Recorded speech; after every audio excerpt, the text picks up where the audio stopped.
leather, I was like, I'm a fool, because this is so easy to make, it's so easy to do, and I'm loving it. So here are, let me see if I can get a picture. Here are the earrings that we're going to make today, and like I said, I drew this file, so it's going to be in our hand-drawn files. I was twisting it around earlier on my ear. And I also have a couple more, like a rectangle that's going to be beautiful too. And we can go ahead and cut all kinds of stuff with the leather. I'll go ahead and show you though today how to do, and if you have any trouble with these, how to get past them. So after we get done with this live, I will be uploading these to well, Mama, if you like them, you can have them. They are so easy to make, like I said, and they're great gifts to give, because once you cut these out, you can do a little heat press design on this. You can do a monogram, you can do a cross, you can do a initial, you can do a heart. You can do, I mean, whatever you want to do, you can put on these, and it's just heat press, super easy. They also have a pebbled leather, and it has a little bit of a texture, so it's just whatever you want, whatever you like. If y'all hear it start raining, it just got dark here all of a sudden. Melanie said rain's coming, and she's right. She's usually right. I wonder if faux leather cuts differently than real leather. So you'll be surprised I was surprised when I got this out of the pack, how soft it is, even on the back. It is so soft and just a little bit stretchy. The faux leather is even softer than that, but either one, they're really soft and they cut really well in your machine. I'll show you today how good it cuts. Now, I always use a strong grip mat to cut the leather with, because it holds it so good. If you don't have a strong grip mat, I would suggest investing in one. They're on sale at Cricut.com. I've linked them above for you. But you can use a regular mat and take the sides. Here's why I suggest strong grip. If you just take the sides, then it's going to cut out, but underneath it might move around. Does that make sense? But if you have the strong grip mat, every single bit of it, yes, this is camel, every single bit of it will hold to it. So that's why I like new mats or the strong grip mats to use with this, if that makes any sense. Okay, so I'm going to turn you guys around into, so here's our cut. It's always awkward trying to figure out how to do this. Yes, deal. I have our cut file here, right here, and I've made it 2.5 inches tall. So then I'm going to just duplicate that, and that gives us our shape. Hey guys, come on in. And then you're going to click make it, and it's going to bring it up onto your mat, and I'm just going to continue.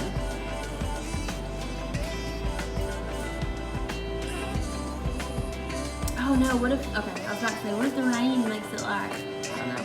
I'm going to browse the materials, and then I'm going to search for leather. Now, if you are using faux leather, of course, I use the faux leather setting, or if you're using real leather, you can use the genuine leather, and that's what I'm going to be using. The rose gold that I showed you earlier, I would be using the metallic leather because it has that metallic leather sheen, and you can see the ones that have the C beside it, this is just an FYI, are Cricut materials. So they make a faux leather, they make a faux suede, they make a genuine leather, and a metallic leather. So anytime that you see the C, that is telling you that Cricut makes that material. So I'm just going to click done, and now it's ready for us to load. So I'm going to, okay, so I have my strong grip mat, and I have my leather. I'm just going to place it in the corner and rub it down. And now I'm going to load it into my Cricut and press load. If you have an Explorer, you're going to want to use your deep cut blade. I have my maker, and I'm just using my regular blade that I cut with vinyl and cardstock and everything else with. It does not require the knife blade or the rotary blade.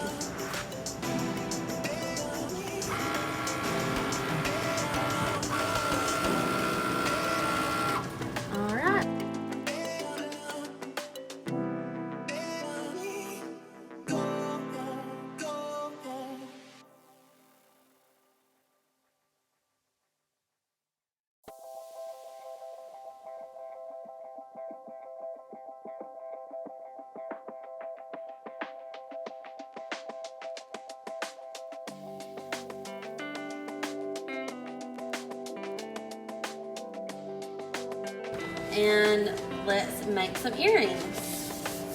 So this is how they're shaped when they first come off the mat, and they look like little teardrops. And if you, let me bring you guys down. Whoa, not over, just down. Why are you doing that? Sorry guys. Okay, sometimes these rigs just take a mind of their own. Then if you have any strings, I just trim them away. Sometimes I do and sometimes I don't. It just depends on how new my mat is. It's super new. I just used it for the first time today. And so to do a test cut to make sure that our earring file is going to cut good, and then I'll just trim around. So it pulls on that suede and gives us those little fuzzies. And I'm just going to trim those up. Okay, those look good. And then I'll do the same thing over here.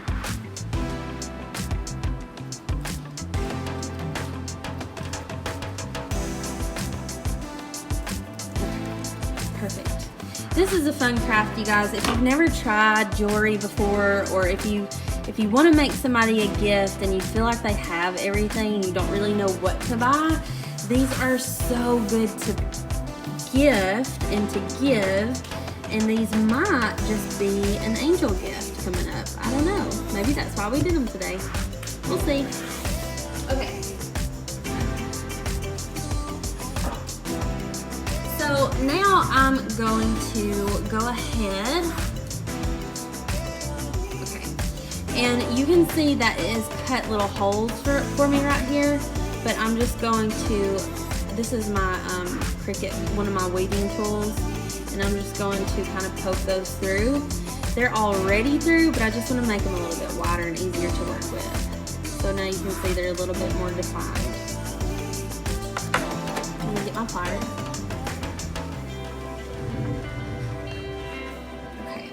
You're going to need a hook, and I always use a jump ring because I like for them to have a little movement. Okay, so here is my jump ring and my pair of pliers. Hey Julie. And I'm just going to stretch them open, stretch my jump ring open a bit. Okay, so now I have my jump ring open, and I can put my earrings in.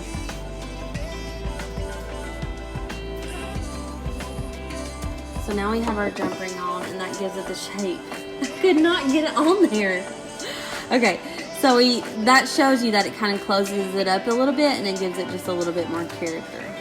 Okay, so now we're gonna put our earring hook on, and we're gonna do the same thing. We're just going to open it up just a bit and then slide it right on. I know, that's it, Gabrielle, that's what mine were doing. It's just like getting slippery. Okay. Alright, and then we have earring number 1. These are so cute. I just did it again. Okay, moving on. Let's do it again. So, the best advice for these is making your holes just a little bit bigger after they've cut. They're definitely there, but you just want to make them a little bit bigger so it's easier. So just, again, open your jump ring.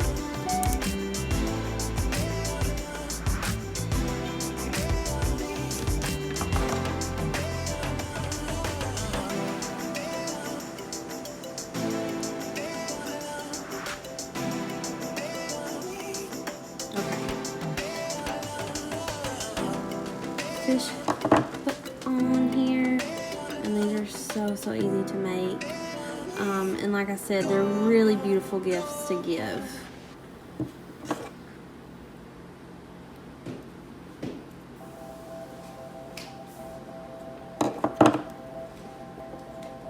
There you go. that is your leather earring. Now I'm going to give you guys a couple more templates for these. All right. So for sensitive ears, Victoria, I have sensitive ears, and these are sterling silver and nickel free. That's usually what I have to use for the earring hooks, and I never have any trouble with those. But just use what is best for you and what works for you. And then, like I said, if you have any little strings, you can just go ahead and trim those away. Some things to prevent that is that if you have a nice fresh blade and a nice fresh mat, and those will work. They're so cute.